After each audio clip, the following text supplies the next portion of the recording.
Thank you, Mr. Coates.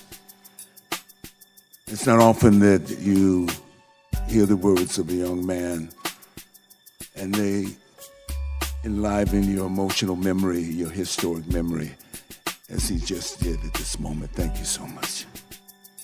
I am deeply honored to be here today, offering my testimony at this historic meeting about the reckoning of a crime against humanity that is foundational to the development of democracy and material well-being in this country. A national reparations policy is a moral, democratic, and economic imperative. I sit here as the great-grandson of a former slave, Mary Brown, who was freed by the Emancipation Proclamation on January 1st, 1863. I had the fortune of meeting her as a small child. I also sit here as the grandson of Reese May Huntley and Rufus Mack Huntley.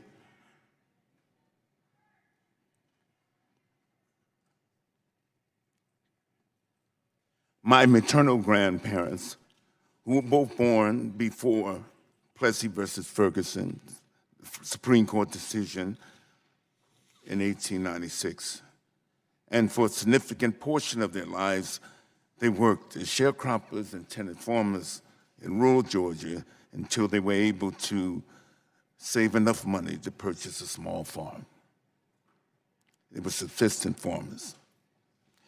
Despite much progress over the centuries, this hearing is yet another important step in the long and heroic struggle of African Americans to secure reparations for the damages inflicted by enslavement and post-emancipation and racial exclusionary policies.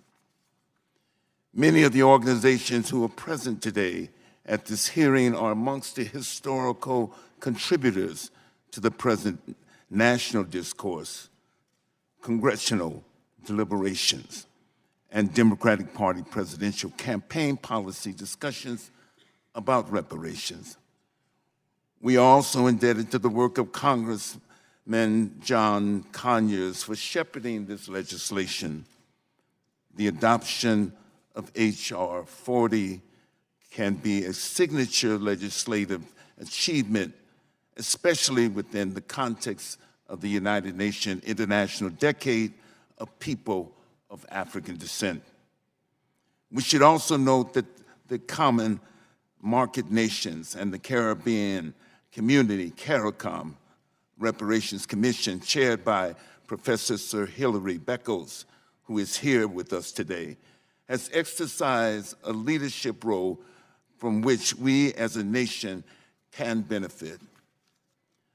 Our sustained, direct, effective policy actions in full collaboration with African Americans and progressive citizens, allies, is the ultimate proof of the sincerity of our national commitment to repair the damages of the legally and often religiously sanctioned inhumanity of slavery, segregation, and current structural racism that limit full democratic participation and material advancement of African Americans and of our country's progress as a beacon of justice and equality.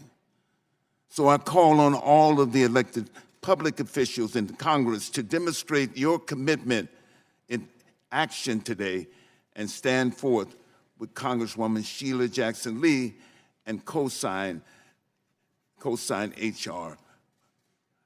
40.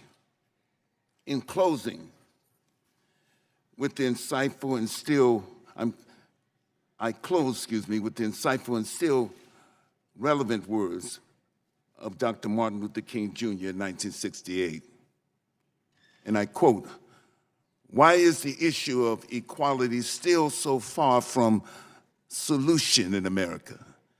A nation which professes itself to be democratic, inventive, hospitable to new ideas, rich, productive, and ultimately powerful.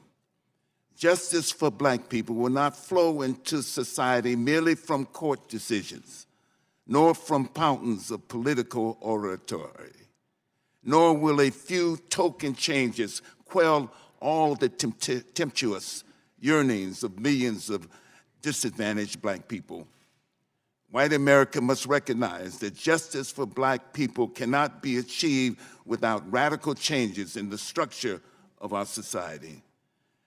The comfortable, the entrenched, the privileged cannot continue to tremble at the prospect of change in the status quo. Thank you.